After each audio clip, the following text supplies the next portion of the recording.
welcome everyone to Alaska Quarterly Review's Reading and Conversation series, available on the Alaska Quarterly Review YouTube channel. Please feel free to watch any of our prior programs and to share them.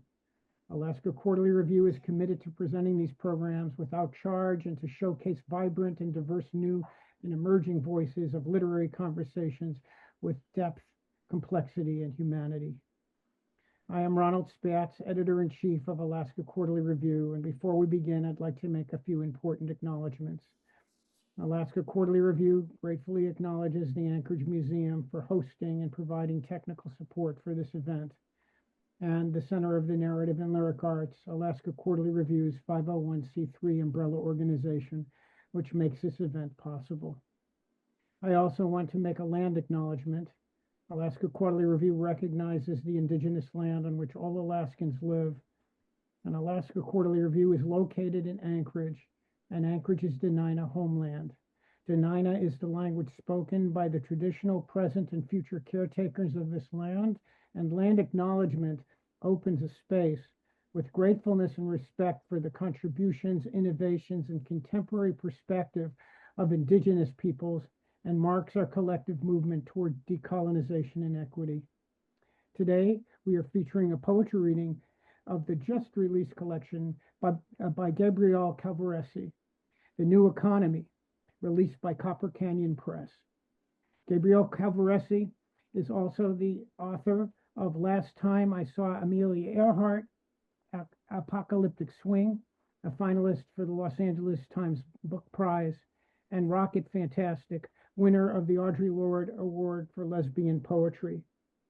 Calvoressi's work has been widely celebrated for its formal innovation, emotional clarity, and fearless engagement with themes of identity, gender, spirituality, and resilience. Publishers Weekly writes that Calvocoressi resists the limitations of language, especially where gender is concerned. These poems balance wildness and control in a fearless treatment of eros, identity, trauma, and all that resists easy categorizations. Rebecca Solnit praises Calvocoressi's ability to bring together the political and the personal. The pleasure of these new poems about gender, God, loss, joy, politics, love, and the struggle for meaning in language, and in this difficult moment in the United States, are all here for us, and we are the richer for it. And Carol Muskie-Dukes writes in the Huffington Post this about Calvocoressi's poetry: wild lyrics that shudder and shine, jubilant and threatening, exuberant. In addition to Alaska Quarterly Review, Calvocoressi's poems have appeared in the New Yorker Poetry, the New York Times, the Baffler, Kenyon Review, Boston Review, and Tin House.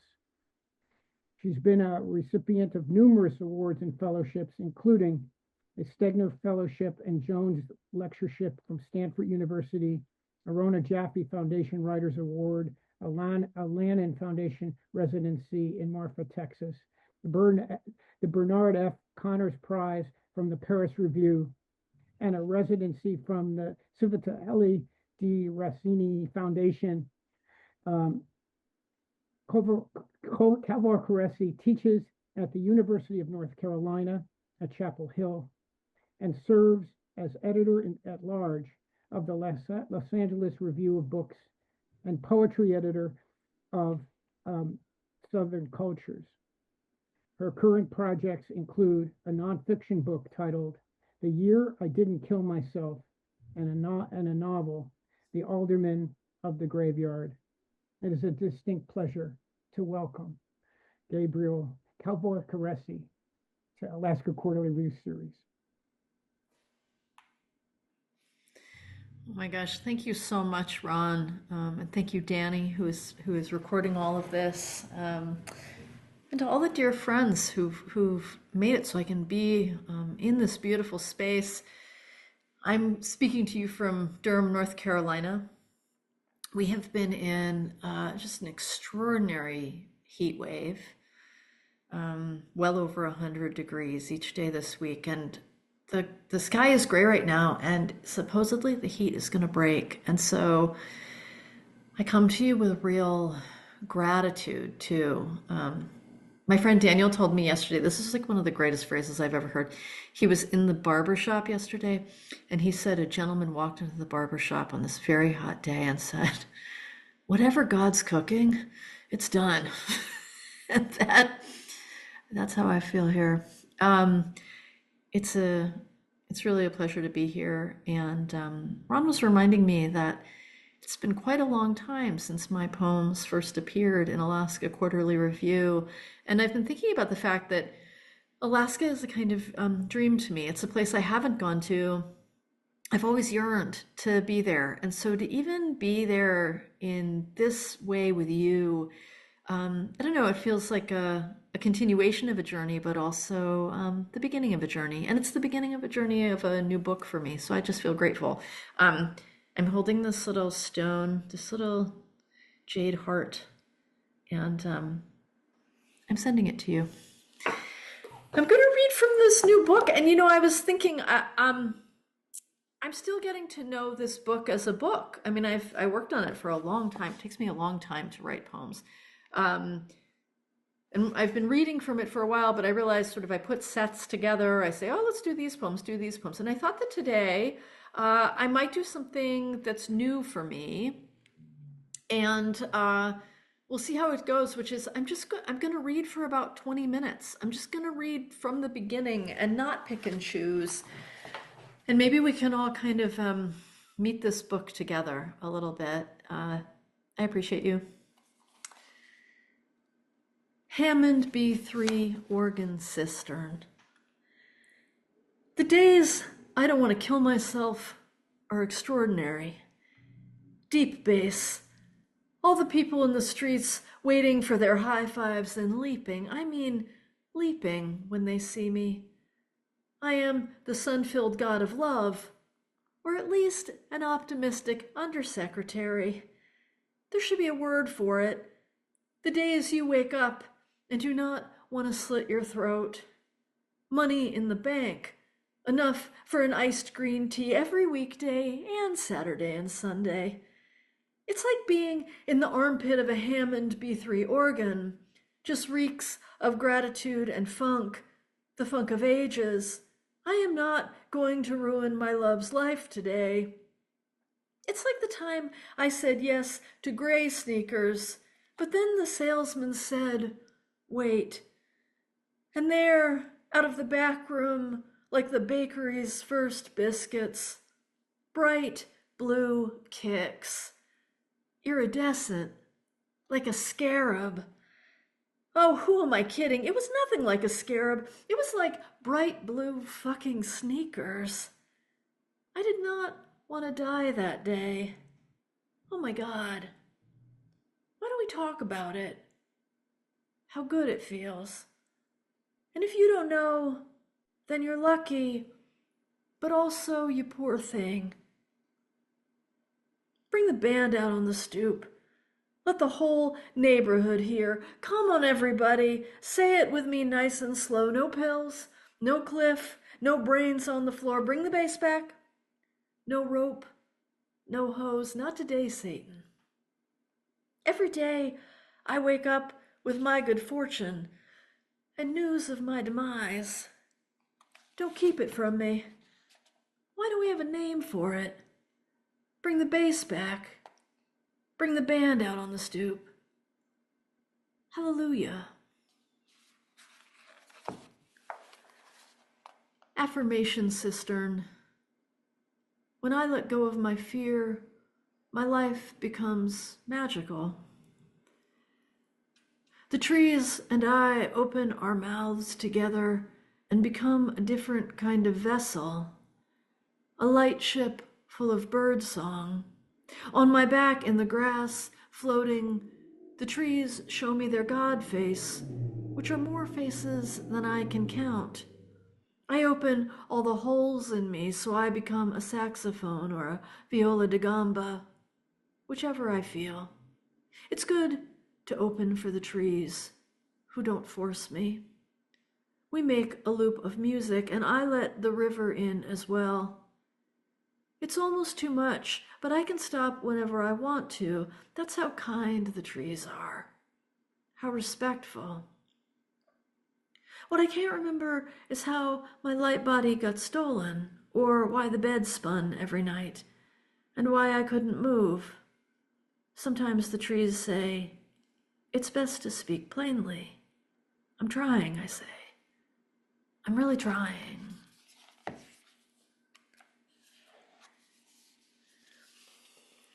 These poems, many of the poems in this book, it's called The New Economy, have the word cistern in them. And the idea of the cistern comes from, for me, the work of the great electronic musician and thinker and maker, Pauline Oliveros, who made remarkable work and really founded this notion of deep listening that she worked with over and over again in the Dan Harpole Cistern in Washington State. I think to myself, maybe I'm a cistern. Maybe my family is a cistern. Maybe my trauma and my lineage and my joy is a cistern. Just echoing and echoing, echoing up to the top. So maybe this book right now is the top of a cistern, and but maybe my whole life I'll just keep echoing up to a new top. I was supposed to cistern, redbud variation. Book a hotel room, but I looked out my window instead. Little act of resistance that let me see the redbud was about to bloom. I was supposed to think about my president and all the wars, all the bodies, all the tanks rolling into the cities. I was supposed to have my eye to the ground. Children piled beneath the empty cisterns, eyes hollowed out by vultures to get to the meatiest part, which are the memories, willful and resilient in the spongy folds. What a terrible friend and citizen I was that morning. I did know the tanks were rolling over the bodies. I did know I'd helped poison over half the world. Chokehold on the bashful scrotum. 60 hours of blasting megadeath in a throbbing cell. Part of the cistern is also, what is the most loving song that echoes through me, but also, particularly in this moment, not denying, not looking away from the kind of horror echo that might also resonate through me, the lineage of that. How might I listen to it and shift? Miss you. Would like to take a walk with you. Do not care if you arrive in just your skeleton. Would love to take a walk with you. Miss you. Would love to make you shrimp saganaki like you used to make me when you were alive. Love to feed you. Sit over steaming bowls of pilaf, little roasted tomatoes covered in pepper and nutmeg. Miss you. Would love to walk to the post office with you. Bring the ghost dog. We'll walk past the waterfall, and you can tell me about the after. Wish you would come back for a while. Don't even need to bring your skin sack. I'll know you.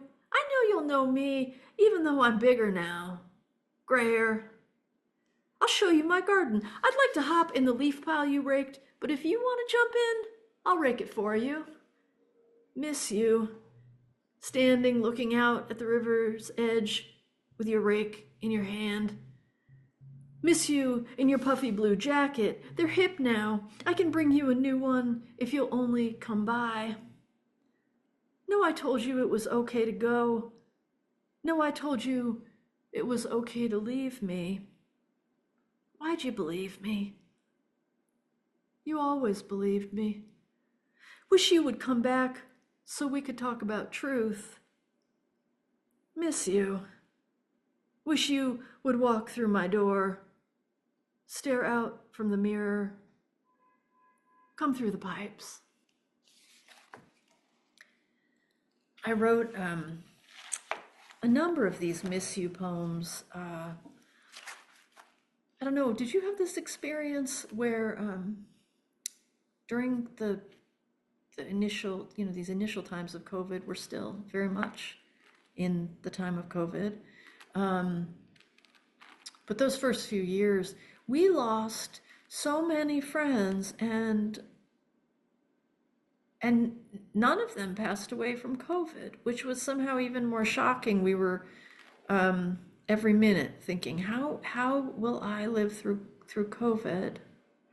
And of course, we lost so many people to COVID and continue to. And so I started this practice of writing these poems, miss you, miss you, miss you, wish you, miss you, thinking, what if I couldn't bring someone back, but in sort of thinking about them deeply and saying this, miss you, could I open the portal for a little bit? Just open the portal so we could, shimmer together for a bit. And when that first poem came out in Poetry Magazine, I went online and I said on social media, it would be so great if other people would write miss you poems, and maybe we could open the portal. Maybe we could open all of our portals to be with those we miss. And it's been remarkable. It's been remarkable how many people write these poems. And if you want to write a miss you poem, miss you, wish you, miss you, it'd be so wonderful. I think it's still worth having that portal open.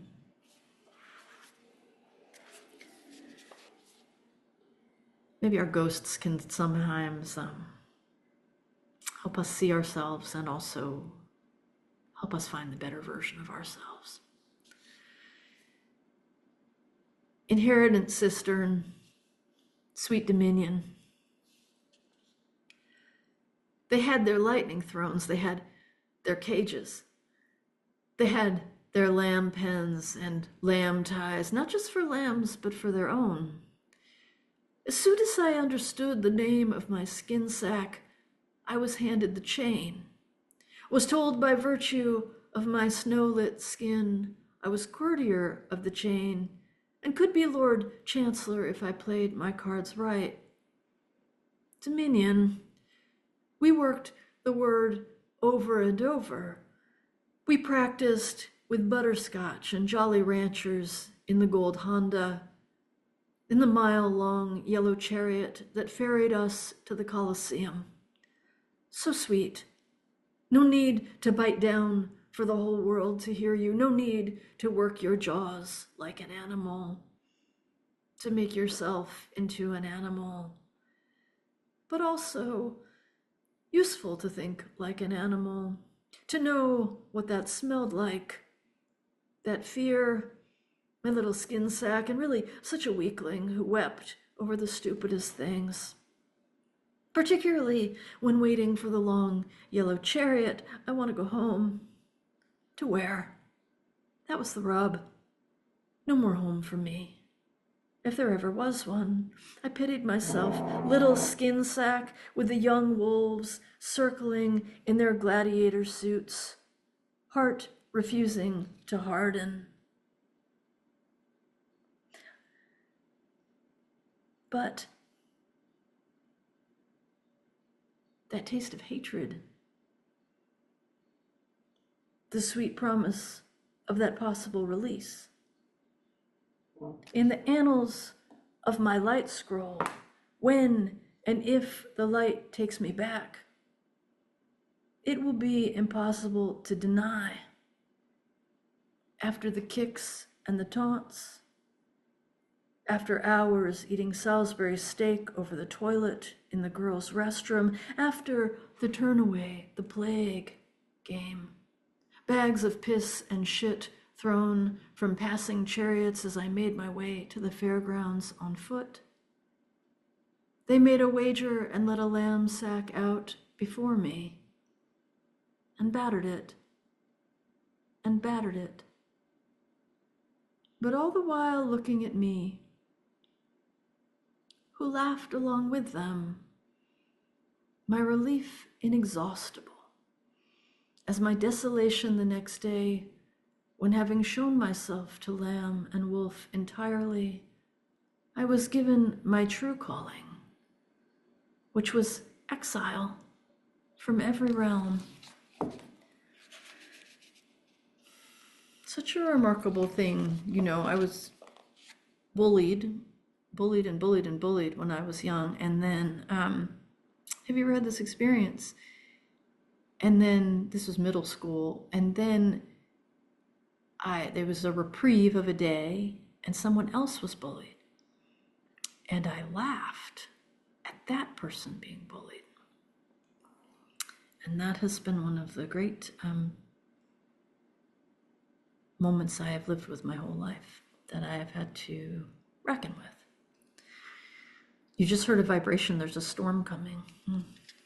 I'm glad to be here with you all in the storm. Karma affirmation cistern. Don't be afraid. Keep going toward the horror. Remember how you didn't fall yesterday even though you thought you would? Life can be like that all the time if you let it. Remember all the balance beams and the room full of stuffed animals at the children's hospital, how scary it was and always dark. It was meant to be comforting, but you knew better and survived it. That gauntlet of stuffed animals leading to the physical therapy room. So long ago, when you learned it's okay to hold out your hand and help someone up, no matter what the factory or the nurses tell you. A good thing to remember is that life is an equal amount of donut shops and roadkill every day. And if you see the deer get hit, you can call the tiger rescue group and the deer will become tiger food. Sometimes the things that matter to you won't matter to anyone but you. And that's redemption. The poem that means nothing to anyone but you. Like how your life was. Like your bones that you kept safe in the meatloaf you hid in the corner of your mouth so it wouldn't get stolen off your plate. It's true that sometimes you want to take the food off other people's plates. Let that sink in and remember it's okay. To know you're part craven smuggler, part thief. Maybe if you know your animal, really know your animal, you won't become a builder of factories or slave ships. Maybe instead of building a ship somewhere in your body, you just let yourself feel the pain and humiliation. No need to make it beautiful for some future reader. Just say how much you wanted to hurt someone like you got hurt, and then just watch it for a while. It's okay to feel horribly ashamed. Best not to look away. The gate to joy is past the factory and past the reader and maybe past your last breath on this planet. There's nothing you can do about it. You come from the cistern of brutality and hunger. You are the resonator. Just breathe. We're coming toward the end. I'm really, really grateful to be here with you. I think I will move ahead a little bit because there's a couple poems I want to read. It just feels like such a great pleasure to be here with all of you. This is for my dear friend, the great Kiowa scholar, Jenny Tonpahot, who is no longer with us, and I miss her. Miss you. Would like to grab that chilled tofu that we love. Do not care if you only bring your light body. Would just be so happy to sit at the table and talk about the menu. Miss you. Wish we could bet which chilies they'll put on the cubes of tofu, our favorite. Sometimes green, sometimes red. Roasted, we always thought, but so cold and fresh. How did they do it? Wish you could be here to talk about it like it was so important. Wish you could. Watched you on the screens as I was walking, as I was cooking. Wish you could get out of the hospital. Can't bring myself to order our dish and eat it in the car. Miss you laughing, miss you coming in from the cold and one too many meetings. Laughing. I'll order already. I'll order 7 helpings, some dumplings, those cold yam noodles that you like. You can come in your light body or skeleton or be invisible. I don't even care. No, you have a long way to travel. No, I don't even know whether it's long at all. Wish you could tell me what you're reading. If you're reading, miss you. I'm at the table in the back. I'll just read one more poem. And I will move forward because, I don't know. I just think, oh, there's the cat. You have every part of me today. You have every part of me today. This is called My Perimenopausal Body Cistern. Disappointing. How surprising. I just came from a mammogram, and I don't know about you, but I find them terrifying. I need to get them. And also, it just doesn't align with my vision of my body. And also, I need to tend that part of my body. And so here's to all of us and all the complexity of our vessels. I appreciate you. My perimenopausal body cistern, disappointing, how surprising. Bled all day, stopped bleeding, bled some more. Went to the doctor who reached inside the woman body I try to live with, make peace with, but also ignore. Said tenant my uterus. One day, the tenant turned out to be my landlord. All day I wonder what it means. Clock I know as well as I know anything, but also never wanted, and also won't give up. In the history of my light body, it will show I could have been another. The shots, the surgeon's blade, that freedom. But I hold on, not out of fear, well maybe, but also this body I fought for. Timid skin sack that grew into a kind of magnificence I'd not expected. I tie my bow tie around my neck that's not quite the neck I want, but still the neck survived. Hours on the floor, begging for my life, bent head crying in the bathroom, bent head walking by the boys, yelling hog and dog and ugly as an animal. It's confusing. I protect the breasts that I live without in my mind's eye. I look for hours at men's trousers and kimonos and bleed all day. My mind says, take it out. And though it's one step closer to one true self I wanted, also, I'd miss it in ways I can't explain. Burnt off scroll, I'm a mirror of a mirror. When I was 8 at daycare, my friends pulled me aside to talk about a sex change. All of us in our Catholic uniforms, Meg, Emily, Nadine, and Brian, who got kicked out because of me. That's later in the story. We drew me in the sand. We planned and wondered how much it cost to be another body. But now, I know my body. I pull up my pants and feel the lack of one thing as the muffin top reminds me of the presence of another. Me, who's with me always. This pillow that looked over me, pillow of skin and fat that I'd call Rubenesque, it tried its best to cover me. So I worry over it, strange companion, this body that covers me and bleeds all day without ceasing. I say, come on. I say, stop, like I used to when I'd get too scared of one thing or another. God comes back to find me in the most confounding ways. Me and my body, who are often not the same. Hey, in this poem alone, you've heard all the bass that's pumping in the cars outside on East Main Street. You've heard the train. You've heard my cat. and you've heard my joy and gratitude and my sorrow and my fear, and I thank you for holding all of it. Alaska, it's a place I just can't wait to come to one day, and I thank you for welcoming me in this virtual world.